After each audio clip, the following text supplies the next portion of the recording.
Good afternoon and thank you for keeping it TV47. I trust you're having a lovely afternoon. You're just in time for News Now at 4 p.m. with Sheila Chelangat. But first, let's take a look at what is making highlights at this hour.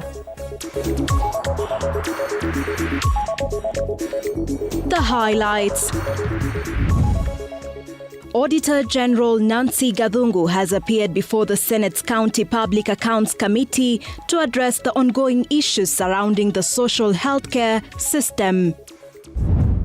President William Ruto has defended the social healthcare system, stating that the previous NHIF scheme had been heavily infiltrated by cartels.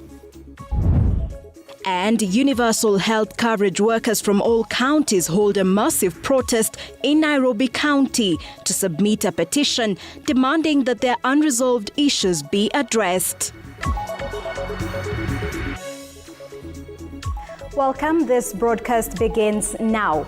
President William Ruto has changed his stance on the inefficiencies experienced by Kenyans with the newly introduced Social Health Authority, Taifa Care, accusing his political detractors of being the main sponsors of a campaign claiming the healthcare insurance scheme is not working. Speaking during the burial of former Malava Member of Parliament Malulu Injendi, Ruto alleged that the criticism towards SHA was aimed at pressuring the government to reintroduce the National Health Insurance Fund, which he claimed had been a cash cow for certain individuals. Though he did not name them on Sunday, the president acknowledged that SHA was facing challenges in its rollout, but promised that while it may take some time to perfect it, it will eventually work.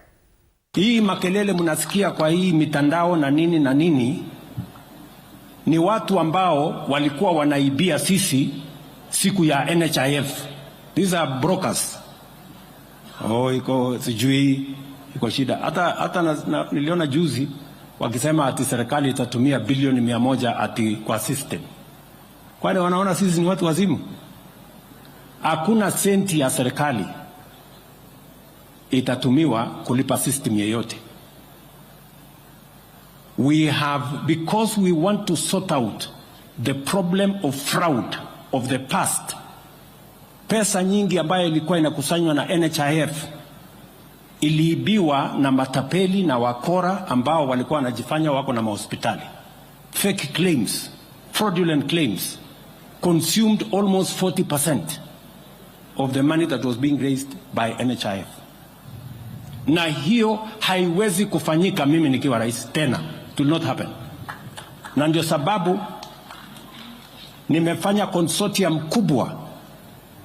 Tukasema we are going to have a consortium of technology companies that is going to make sure that there are no fraudulent claims in SHA.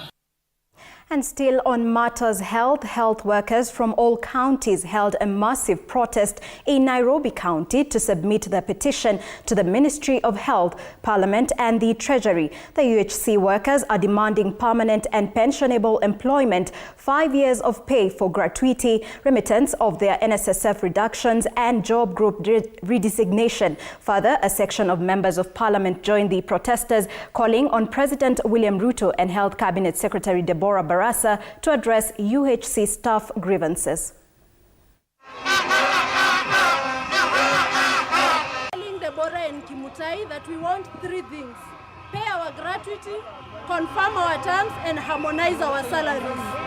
We don't have anything else to add to them. Can they fulfill the 3 things that we want? We are tired of serving. We served when everybody was at home. We were risking our lives. Our members, our fellow colleagues died. Others have died of depression, but they are still here telling us that they can do without us. We are asking if they can do without us. Mbona wanatupea show cause? We issued a strike notice. And do you know what is happening? The Madam CS, very comfortably, she has never called us to the table. When the country was dying because of COVID, we lost a lot of leaders, a lot of citizens. Tulikuwa tunapigwa makofi, ndege inatembea inatumia mafuta yetu, si ndio? Now the government has decided to use and dump Yes. We are telling the Kenyans today that the country has the capacity, the capacity to hire or confirm these UX staffs to be and kucheza na maisha ya wananchi, hiyo tumekataa. Kucheza na hali ya maisha ya wananchi tumekataa. Tutasimama na nyinyi hapa ndani. Kama ni amendment tutasimamia. Kama ni kusema huyu waziri atoke kazi tutasimamia.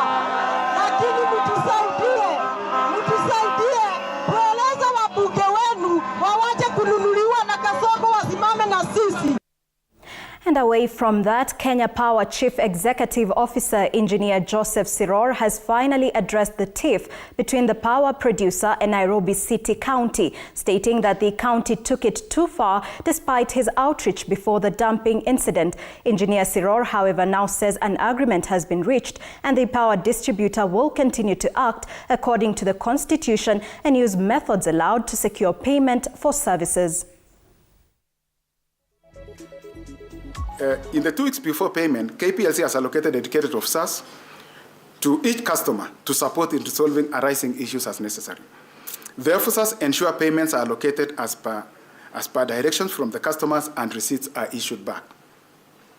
In case of delays in payment, the officers will remind the customers through phone calls, customer visits, and holding formal meetings to discuss. Finally, as a last case scenario, a written demand notice may be issued, followed by the actual interruption of supply in response. And Auditor General Nancy Gathungu has appeared before the Senate's County Public Accounts Committee to address the ongoing issues surrounding the social healthcare system on Monday. She revealed that despite a significant public investment of 104.8 billion Kenyan shillings in the ambitious Social Health Authority, the state neither owns nor controls the system, leading to intense scrutiny. What else are we waiting for?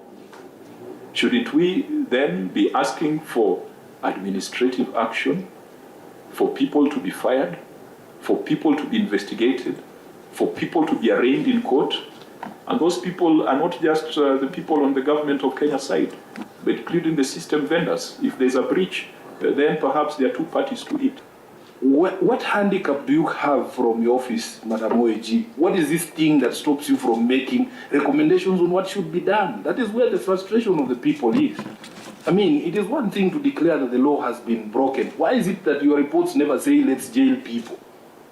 I don't understand. Like, we should be told that we need to pursue criminal proceedings against so and so and so. We have parliament, we have prosecutors, we have adjudicators, and each of those institutions have their roles and responsibilities in what they should do with regard even to misuse or mismanagement of public resources.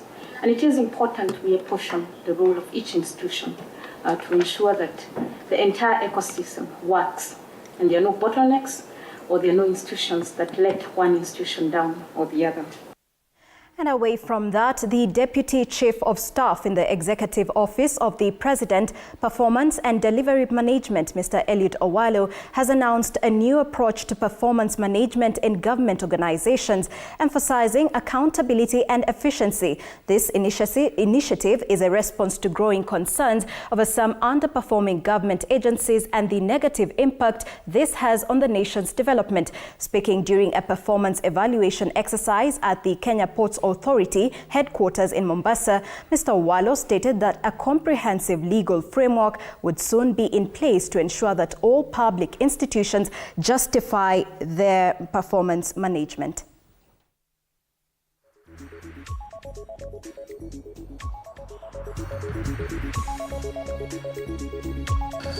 State corporations are expected to enter into annual performance contracts in line with their mandates on one hand and also the strategic plans on the other.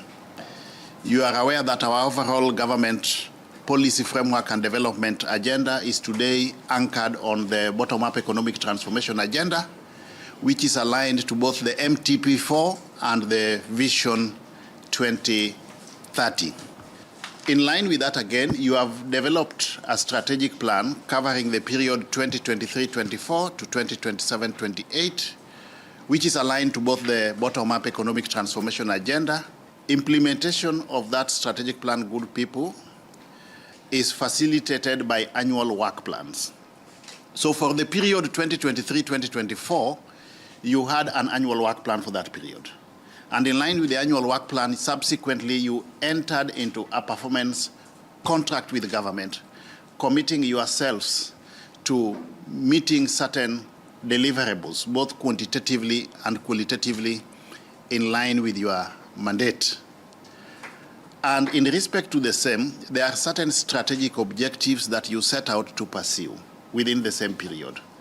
And one of them was to attain a customer satisfaction index of 75%, improve port efficiency by 35%, increase the common transit market share by 7%, attain a profitability level of 20 billion shillings by the year 2027-2028, enhance the employee productive index to 2, and promote 100% conformity, or ensure 100% conformity to legal regulatory requirements.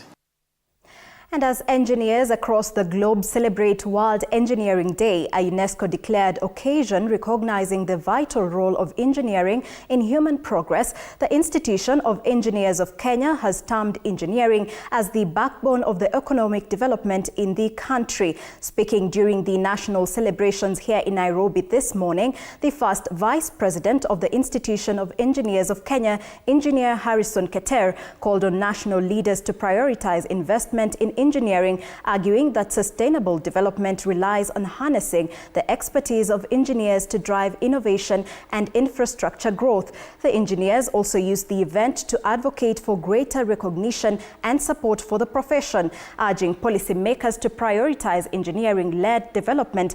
The celebrations in Nairobi included a symbolic procession through the city, showcasing key engineering landmarks such as the Nairobi Expressway. The engineers in Kenya, we are here to mark our day, to showcase what engineers have done. This country, back here at home, engineering has done so much and is contributing so much. The economy of this country is anchored on engineering. The jobs we are looking for in all the sectors are actually brought about by engineering activities. So engineering activities are the only activities that will create jobs for everyone. Starting from contracting of jobs, we bring on board lawyers. The experts are looking at those graduate engineers who have come of age.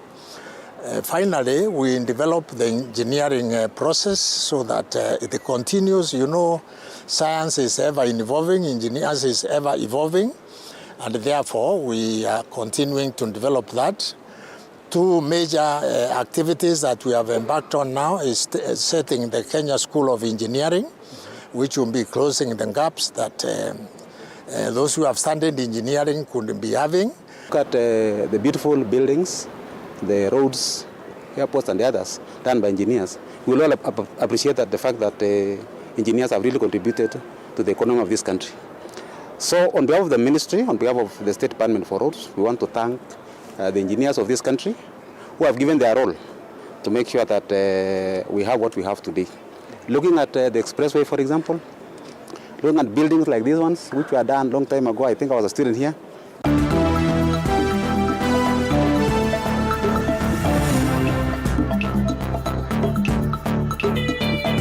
Sports News.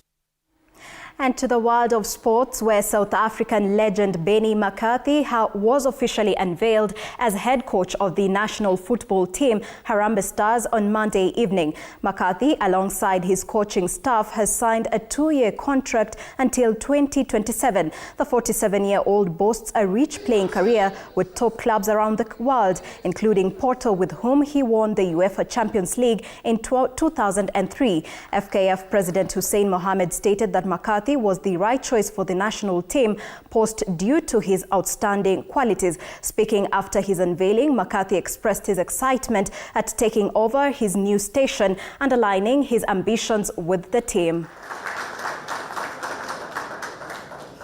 Then to watch on the computer, then to get the stats. I'm someone, the naked eye never lies. And I don't see something from my own experience, then I don't want to take someone's word or what the computer tells me. So that's why I will be in Kenya for as long as possible to try and watch the local matches, to see the local players, and also not just forgetting the international players when I have an opportunity or window when speaking with the president. We have seen today some few sponsors came for the event, and we are hoping that this will open more doors to more partnerships. I'd like to ask the general public to be a little bit patient with the national team, to be patient with the new technical bench, to give them time to be able to perform, to be able to deliver. So this is very, very important for us, and I think we're very excited today. It's a big bold step. All right, that concludes News Now at 4. Thank you for watching. I am Sheila Chelangat. Do enjoy the rest of your viewership.